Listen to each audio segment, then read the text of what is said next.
Hello everyone. तो आइए आज आपका देखते हैं। कल मैंने पढ़ाया था परसेंटेज चैप्टर, उसके हमने 2 क्वेश्चन करवाए थे। आज ये तीसरा क्वेश्चन है सेकंड टाइम।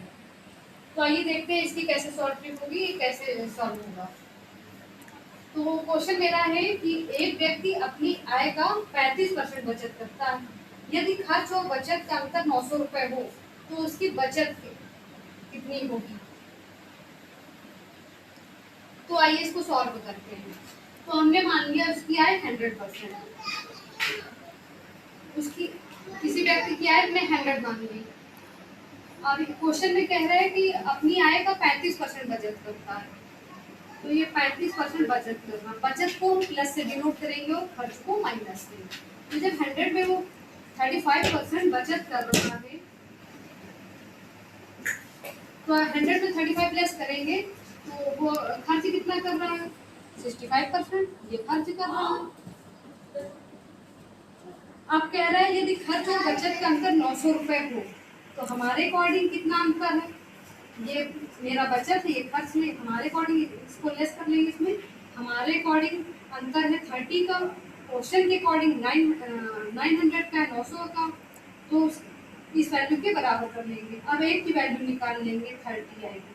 अब पूछा क्या गया तो उसकी बचत कितनी होगी। तो यहाँ बचत कितनी है 35%। अब इस 30 में 35 को मल्टीप्लाई कर देंगे तो हमारी ये बचत आ जाएगी। तो उसकी बचत कितनी होगी 1050। यही आपका आंसर होगा। एक की वैल्यू निकाल लेंगे, कुछ भी पूछेगा। अगर हमारा यहाँ खर्च पूछता तो 65 में मल्टीप्लाई करके आंसर निकालेंगे। तो आइए देखते हैं इसका दूसरा क्वेश्चन। अगर आपने मेरे चैनल को सब्सक्राइब नहीं किया है तो सब्सक्राइब कर दीजिए और लाइक कर दीजिए।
मेरा क्वेश्चन ये है कि एक व्यक्ति अपनी आय का 25% मकान की किराए पर खर्च करता है, 15% बच्चों की शिक्षा पर, 30% खाने पर, 10% अन्य खर्च करता है।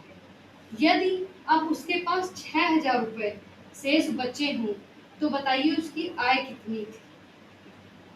तो आइए देखते हैं, इसको सॉल्व करते हैं। आय हमने मान ली 100%, 25% मकान के किराए पर खर्च करता है, 15% बच्चों की शिक्षा पर और 30% खाने पर तथा 10% अन्य खर्च करता है। अब हम ये खर्च जो है ये ऐड कर लेंगे। ये 80% हमारा खर्च हो गया। खर्च करता है 80%।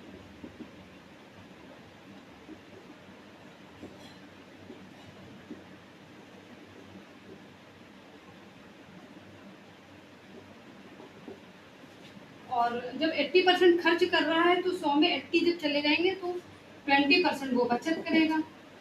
यदि अब उसके पास 6,000 रुपये बच रहे हैं,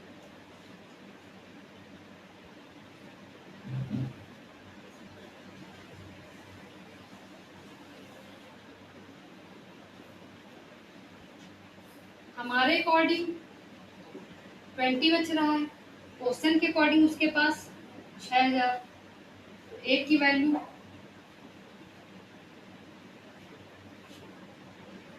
300। अब उसकी आय कितनी, तो इस 100 में मल्टीप्लाई कर देंगे तो उसकी आय हो जाएगी 30,000।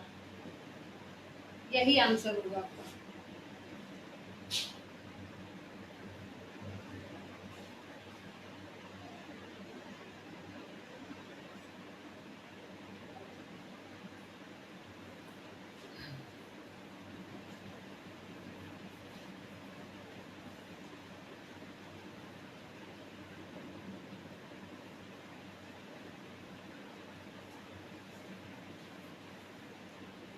अब आइए थर्ड टाइप में चलते हैं।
तो मेरा क्वेश्चन ये है कि एक परीक्षा में एक विद्यार्थी को पास होने के लिए 36% अंकों की जरूरत थी।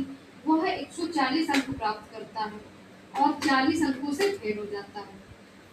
तो बताइए परीक्षा के कुल अंक कितने थे। तो आइए देखते हैं कि कैसे सॉल्व होगा।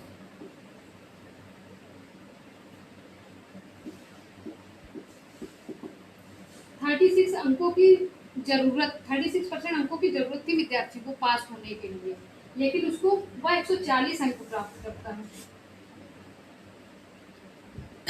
उसको 140 अंक मिले और 40 अंकों से फेल हो जाता है।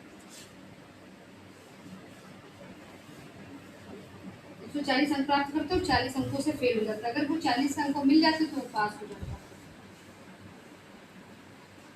तो ये 36% 140 अंक प्राप्त करता है, 40 और मिलते तो पास हो जाता। तो अब इसको इसका एडिशन इसके इक्वल कर देंगे। वन की वैल्यू निकाल लेंगे।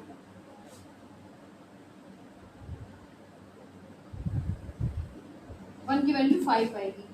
अब परीक्षा के अंक पूछा गया है तो 100 में मल्टीप्लाई कर देंगे इस 5 का।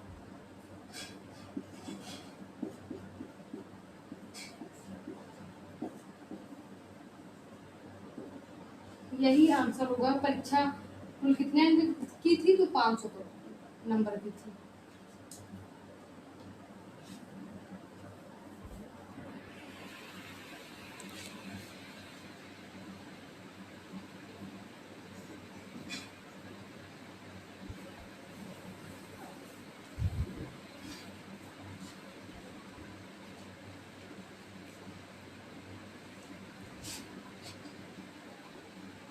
एक इसी तरह के एक और क्वेश्चन जिसमें आप लोगों को समझ में आ जाए।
तो क्वेश्चन ये है कि एक परीक्षा में एक विद्यार्थी को 25% अंक मिले और वह 40 अंकों से फेल हो गया।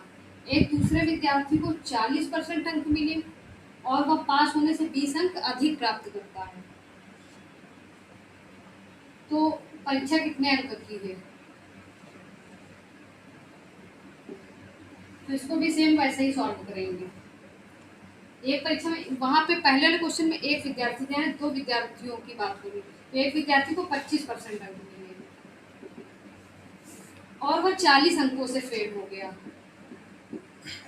और दूसरे विद्यार्थी को 40% अंक मिले, वह पास होने से 20 अंक अधिक प्राप्त करता है।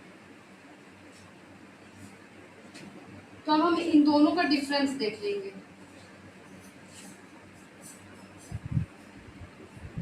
40 और 25 का डिफरेंस 15 आएगा। 15 अब इनका एडिशन कर देंगे। 61 की वैल्यू 4। परीक्षा कितने अंक की थी ये पूछ रहा, तो 100 में मल्टीप्लाई करेंगे 4 का। तो परीक्षा जो है वो 400 अंक की थी।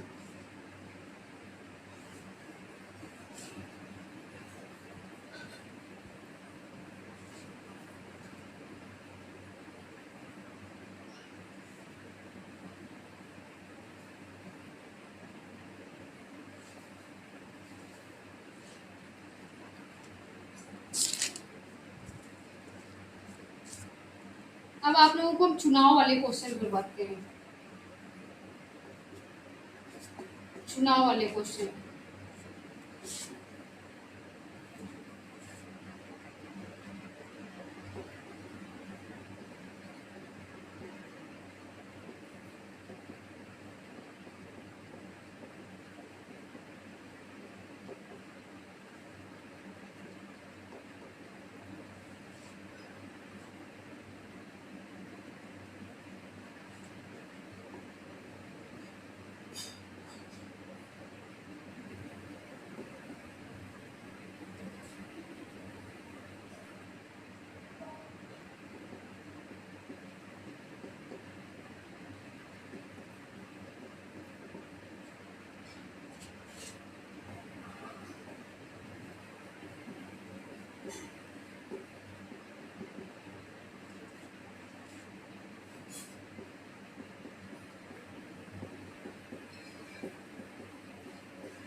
तो क्वेश्चन ये है कि एक चुनाव में दो उम्मीदवार थे।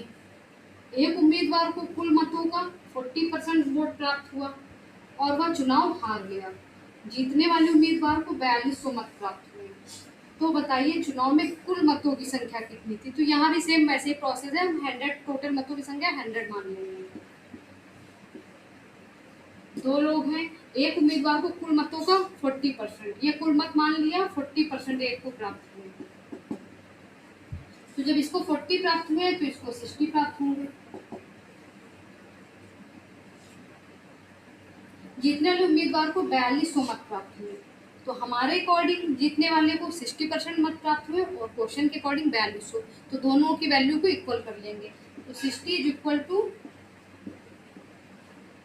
60 बराबर 4200 के कर लेंगे। अब एक की वैल्यू यहाँ से निकाल लेंगे। एक की वैल्यू 70 आएगी। कुल मतों की संख्या पूछा, हमने माना 100, तो जब कुल मत निकालेंगे एक की वैल्यू आ जाएगी, तो इसमें 100 का मल्टीप्लाई कर देंगे।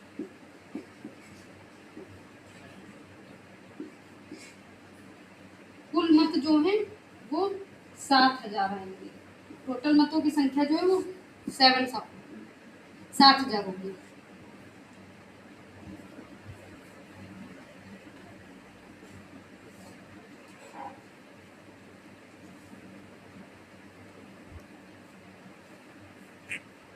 आई होप कि आप लोगों को समझ में आ रहा होगा।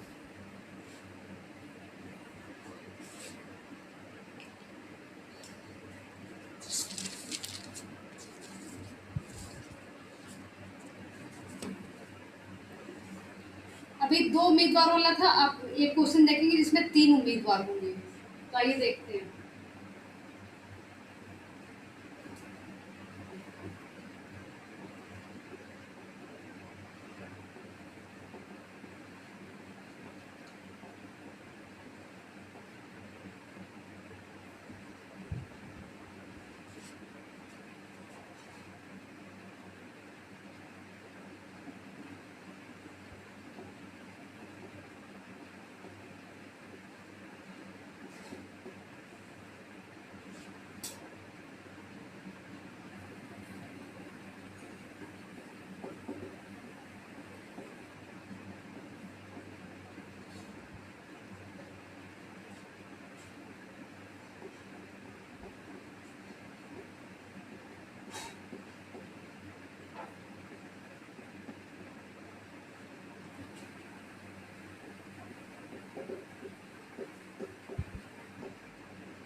तो मेरा क्वेश्चन ये है कि एक चुनाव में 3 उम्मीदवार थे। 3 उम्मीदवार, एक उम्मीदवार को 50% मत प्राप्त हुआ, दूसरे उम्मीदवार को 30% मत प्राप्त हुआ और तीसरे उम्मीदवार को 4000, सबके परसेंट दिए, यहाँ पे वोट दिए, तीसरे उम्मीदवार को 4000 वोट मिले।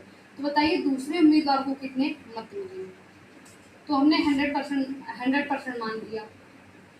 3 है ए बी सी 3 मान लिया। पहले एक उम्मीदवार को 50% मिले, 50%, दूसरे उम्मीदवार को 30%,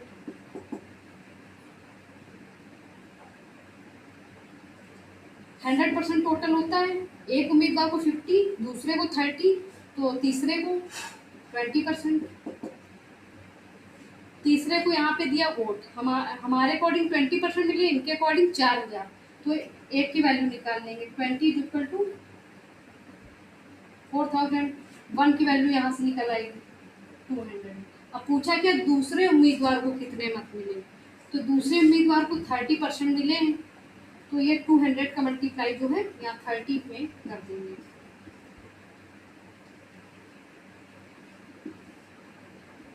तो दूसरे उम्मीदवार को जो है वो 6000 मत मिले हैं।